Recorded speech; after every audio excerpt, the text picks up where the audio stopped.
संपला, तो संपणार, तो संपायलाच हवा असं म्हणत कायमच तुझ्या नावाने त्यांनी बोटं मोडली. स्वतःला नास्तिक म्हणवणाऱ्यांनी देव पाण्यात बुडवून ठेवले. तुझ्या विरोधात त्यांनी कुभांड कारस्थानं रचली. तुझ्या बदनामीच्या षडयंत्रासाठी परिसीमा ओलांडली. तुझ्या विरोधात त्यांनी अत्यंत खालची पातळी गाठली. पण तुझ्या मनात प्रभू श्रीराम आणि हातात परशु. मेरा पानी उतरता देख मेरे किनारे पर घर मत बसा लेना, मैं समंदर हूं, लौट कर वापस आ. 25 जून 1975 लोकशाहीचा गळा घोटून त्यांनी तुझ्या बाबांना अटक केली होती. आणि तू, मी एक वेळ अशिक्षित राहीन, पण ज्यांनी माझ्या देशभक्त बाबांना अटक केली त्यांचं नाव असलेल्या शाळेत मी कधीच पाऊल ठेवणार नाही अशी भीष्म प्रतिज्ञा केलीस. त्यावेळी तू अवघ्या 5 वर्षांचा होतास. वडिलांच्या चितेला अग्नी दिलास तेव्हा तू अवघ्या 16-17 वर्षांचा होतास. नुकतंच मिसरूड फुटायला लागलेल्या वयाच्या 21व्या वर्षी तू नगरसेवक झालास.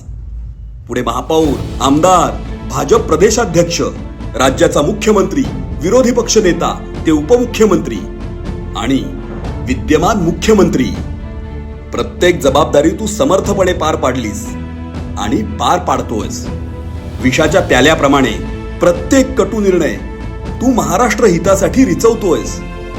महान इतिहासकार जेम्स ग्रँट डफ, जे उगीचच कुणाची तारीफ करत नसत, ते पेशवे माधवराव यांना मराठा साम्राज्याचे तेजस्वी तारणहार म्हणाले. देवेंद्र, तू सुद्धा छत्रपती शिवरायांच्या हिंदवी स्वराज्याच्या विचाराचा आधुनिक सेवक आणि महाराष्ट्र धर्माचा तारणहारच आहेस. कारण तुझ्यापूर्वी महाराष्ट्राचे रस्ते खड्ड्यात गेले होते. येऊ घातलेल्या प्रकल्पांच्या फायली मंत्रालयात धूळ खात पडलेल्या असायच्या. ग्रामीण आणि शहरी भाग लोड शेडिंगग्रस्त झाला होता. सार्वजनिक वाहतूक व्यवस्थेचे 12 वाजले होते.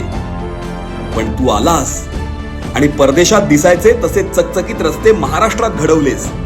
तुझ्या राजवटीत महाराष्ट्रात पाताळ लोकातून मेट्रो अवतरली. तुझ्या कुशल नेतृत्वामुळेच 1 ट्रिलियन इकॉनॉमीचं स्वप्न पाहतोय.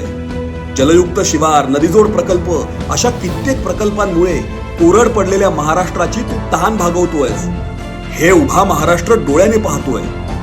खरंच तुझ्या दूरदृष्टीला आणि कार्यतत्परतेला सलाम. तुझ्या कुशल नेतृत्वात महाराष्ट्र धावतोय आणि असाच प्रगतीच्या दिशेने अखंड धावत राहील याची खात्री आहे. हॅपी बर्थडे देवा भाऊ. महाराष्ट्राचा महानेता तू, नेत्यांचाही नेता तू. तुला दीर्घ आणि आरोग्यमय आयुष्य लाभो ही आई भवानी चरणी प्रार्थना.